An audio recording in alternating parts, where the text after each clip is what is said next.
Hello दोस्तों, कैसे हो आप सब। मेरा नाम है प्रिंस। दोस्तों, आज इस वीडियो में हम लूप्स के बारे में बात करेंगे। हम जानेंगे कि लूप्स क्या होता है, इसको हम कब यूज करते हैं और कैसे लूप को यूज करके हम बड़े से बड़े प्रोग्राम को बहुत ही छोटे कोड में लिख सकते हैं। और उनमें से आज हम एक टाइप का लूप को डिस्कस भी करेंगे, जो कि है व्हाइल लूप। तो चलिए दोस्तों, देर नहीं करते, जल्दी से चलते हैं अपने स्क्रीन की ओर। देखिए दोस्तों, लूप स्टार्ट करने से पहले ये एक छोटा सा प्रोग्राम है, हम इसको देखते हैं। ये प्रोग्राम में क्या हो रहा है? ये प्रोग्राम में हमको 1 से लेकर के 10 तक को प्रिंट कराना है और हमको आउटपुट कुछ ऐसा आएगा 1 2 3 4 5 6 7 8 9 10। तो ये 10 तक प्रिंट कराने के लिए हमको कितना बार 10 टाइम्स लिखना पड़ा ये कोड। 10 तक का नंबर को प्रिंट कराने के लिए हमको 10 लाइन लिखना पड़ा। और अगर आप सोचिए हमको 100 टाइम्स, अगर 100 तक का नंबर को 1 से लेकर के 100 को प्रिंट कराना रहता तो हमको कितना लाइन लिखना पड़ता? हमको 100 लाइन लिखना पड़ जाता। लेकिन लूप्स के हेल्प से हम बस कुछ 2 से 3 लाइन को यूज करके हम जितना मन चाहे उतना नंबर को प्रिंट करा सकते हैं। तो देखिए दोस्तों, लूप्स क्या होता है? लूप्स कुछ नहीं, बस सेट ऑफ स्टेटमेंट है जो खुद से बार बार रन करके आपको आउटपुट दे देता है उतना नंबर ऑफ टाइम्स जितना नंबर ऑफ टाइम्स आपको चाहिए आउटपुट। लूप्स हमारे पास 3 टाइप का होता है, while loop, do while loop और फॉर लूप। हम इन तीनों को एक एक करके समझेंगे और इसका प्रोग्राम भी बनाएंगे। ये तीनों लूप एक ही काम करते हैं दोस्तों। ये कोई भी पीस ऑफ कोड को बार बार रन करते हैं और हमको आउटपुट दे देते हैं जितना नंबर ऑफ टाइम्स हमको वो आउटपुट चाहिए होता है। जैसे हमको 1 से लेकर के 10 तक का टेबल को प्रिंट करना है तो ये 10 बार रन करेंगे और आपको आउटपुट दे देंगे। और आप अपने प्रोग्राम में चाहे तो कोई भी लूप लगा सकते हैं, while loop, do while loop और फॉर लूप। तीनों में आपका आउटपुट सेम आएगा, बस लिखने का तरीका लूप का अलग होता है। तो सबसे पहले आज हम कवर करेंगे व्हाइल लूप को। तो चलिए देखते हैं इसका सिंटैक्स क्या है। तो देखिए दोस्तों, ये हमारा व्हाइल लूप का सिंटैक्स है। अब आप बोलेंगे भैया ये तो इफ वाले से मैच कर रहा है। इफ में भी हमारा यहाँ जहाँ व्हाइल है बस यहाँ इफ रहता था और कंडीशन रहता था और अंदर में स्टेटमेंट रहता था। लेकिन डिफरेंस क्या है इफ और व्हाइल में?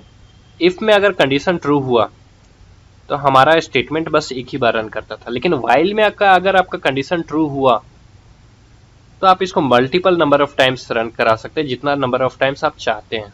तो चलिए इसको हम प्रोग्राम के हेल्प से समझते हैं। देखिए दोस्तों, हम व्हाइल लूप नहीं यूज किए थे और हम 10 नंबर को हमको प्रिंट कराना था, तो हमारा ये प्रोग्राम था। पहले printf लिख के 1 लिख दिए, फिर printf लिख के 2 प्रिंट करा दिए। ऐसे करके printf हमको 10 तक लिखना पड़ा प्रिंट कराने के लिए। देखिए दोस्तों, ये प्रोग्राम हम लिखे थे जब हम व्हाइल लूप नहीं जान रहे थे, लेकिन अब हम व्हाइल लूप यूज करके डिट्टो सेम आउटपुट प्रिंट कराएंगे। मतलब 1 से 10 तक का आउटपुट हम प्रिंट कराएंगे। हमको स्पेसिफिकली ये एक एक करके printf नहीं लिखना होगा, हम बस 2-3 लाइन का कोड लिखेंगे और आउटपुट हमारा प्रिंट हो जाएगा। तो चलिए अब समझते हैं व्हाइल लूप को।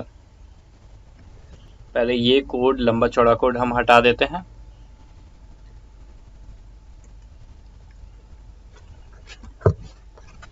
अब देखिए दोस्तों, हम लूप की मदद से जितना मन चाहे उतना नंबर हम प्रिंट करा सकते हैं। तो इसीलिए हम यूजर को बोल देंगे भाई आप अपना एंड नंबर डाल दीजिए जहां तक आपको प्रिंट कराना हो।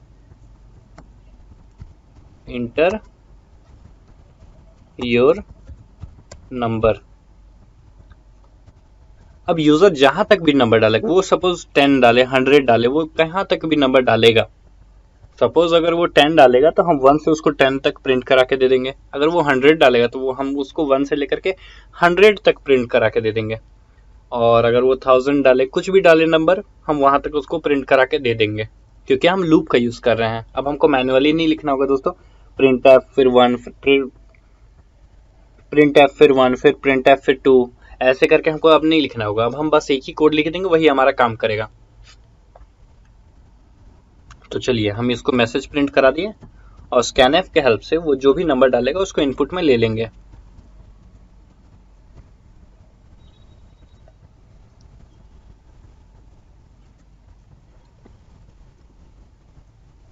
तो एन में हम वो जो भी नंबर डालेगा उसको हम ले लेंगे और यहाँ पर एन डिक्लेयर कर देते हैं। चलिए अब हम इनिशियलाइजेशन करेंगे। भाई ये इनिशियलाइजेशन क्या होता है? देखिए दोस्तों, कोई भी लूप बनाने से पहले हमको वो बताना पड़ता है कि जो हमारा वैल्यू है, पहला वाला वैल्यू है, वो कहाँ से स्टार्ट हो रहा है। जैसे यहाँ पे हम 1 से लेकर के 10 तक प्रिंट कराने वाले हैं, तो पहला वैल्यू हमको बताना पड़ेगा ना कि हमारा जो लूप है वो कौन से वैल्यू से स्टार्ट हो रहा है। पहला वैल्यू क्या रहेगा, उसी को इनिशियलाइजेशन बोलते हैं। तो आई में अभी हम 1 स्टोर करा देंगे, मतलब कि आप जहां तक भी नंबर डालिए उससे हमको मतलब नहीं है, हमारा जो पहला वैल्यू है वो 1 से स्टार्ट होना चाहिए। मतलब जो पहला वाला वैल्यू है ये हम डिसाइड करेंगे, ये 1 से स्टार्ट होगा। और ये फिर अगर 10 डाले तो 1 से हम 10 तक प्रिंट करा देंगे। अगर ये 100 डाले तो वो हमारा 1 से 100 तक प्रिंट हो जाएगा। लेकिन यहाँ 0 और -1 से स्टार्ट नहीं होगा, ये स्टार्ट होगा 1 से। इनिशियलाइजेशन मतलब स्टार्टिंग का जो वैल्यू होता है उसको हम इनिशियलाइजेशन बोलेंगे। तो यहाँ पर आई को हम डिक्लेयर भी कर देते हैं। चलिए दोस्तों, व्हाइल लूप में एक बात याद रखिएगा, व्हाइल लूप में इनिशियलाइजेशन बॉडी के बाहर में होता है, तो इसलिए व्हाइल का बॉडी बनाने से पहले ही हम इनिशियलाइज कर दिए। अब हम अपना व्हाइल लूप को बनाते हैं।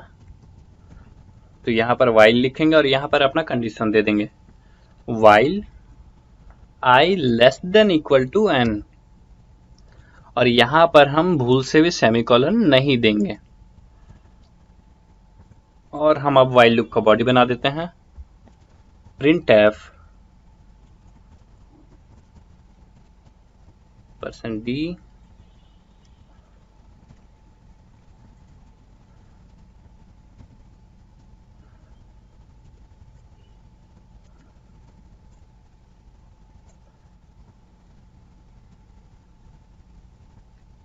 Inter your number 10। देखिए दोस्तों, यही आउटपुट हम 1 बाय 1 करके निकाल रहे थे ना, printf 1 फिर 1 प्रिंट कराते थे, printf 2 फिर 2 प्रिंट होता था। लेकिन लूप से हमारा काम कितना आसान हो गया, बस हम कुछ ही कोड लिखे और ये हमारा 10 तक प्रिंट हो गया। तो चलिए अब हम इसको समझते हैं।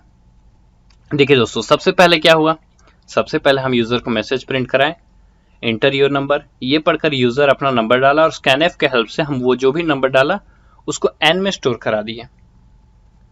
उसके बाद हम वैल्यू को इनिशियलाइज किए, i is equal to 1। Initialization का मतलब क्या, कि वैल्यू कहाँ से हमारा स्टार्ट होगा, हमारा लूप कौन सी नंबर से स्टार्ट होगा। तो हमको 1 से लेकर के जहां तक भी वो नंबर डालेगा वहां तक प्रिंट कराना है।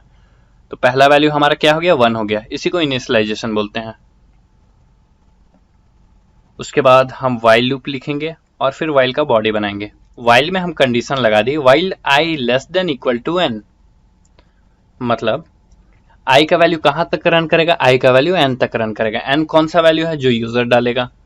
यूजर सपोज 5 डाला है, n का वैल्यू 5 है। अगर यूजर n का वैल्यू 5 डाल दिया है तो अभी i में क्या है, i में 1 है।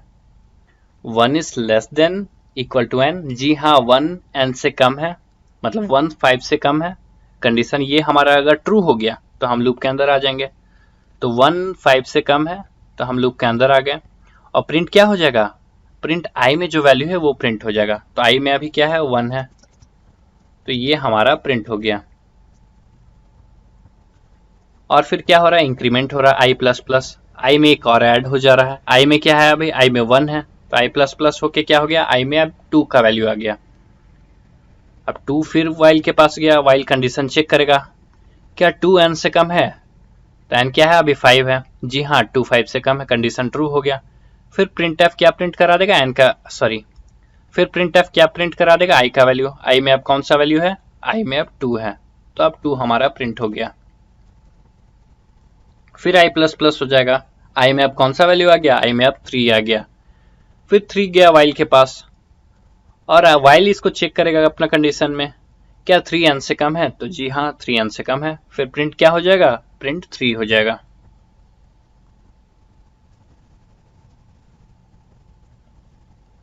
फिर i प्लस प्लस होगा, अब क्या हो गया i का वैल्यू, अब i का वैल्यू 4 हो गया। While i less than equal to n, जी हाँ 4 भी 5 से कम है। प्रिंटएफ अब क्या वैल्यू प्रिंट हो जाएगा, अब 4 प्रिंट हो जाएगा। फिर i प्लस प्लस हो गया, अब i में कौन सा वैल्यू आया, अब i में 5 आ गया। तो क्या 5 5 से कम है, ये कंडीशन तो नहीं, लेकिन 5 5 के इक्वल जरूर है। फिर हम लूप के अंदर आ गए, कंडीशन ट्रू हो गया। प्रिंटएफ अब 5 प्रिंट हो जाएगा।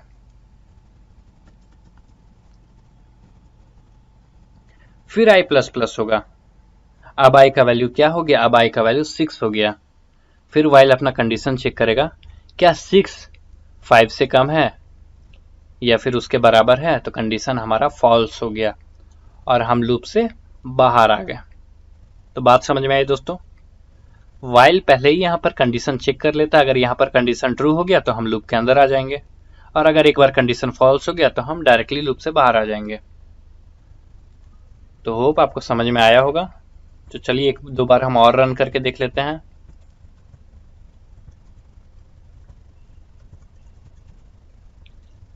देखिए दोस्तों,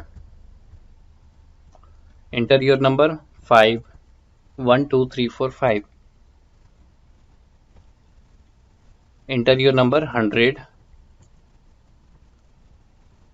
तो ये हमको 100 तक प्रिंट करके ये प्रोग्राम दे दिया।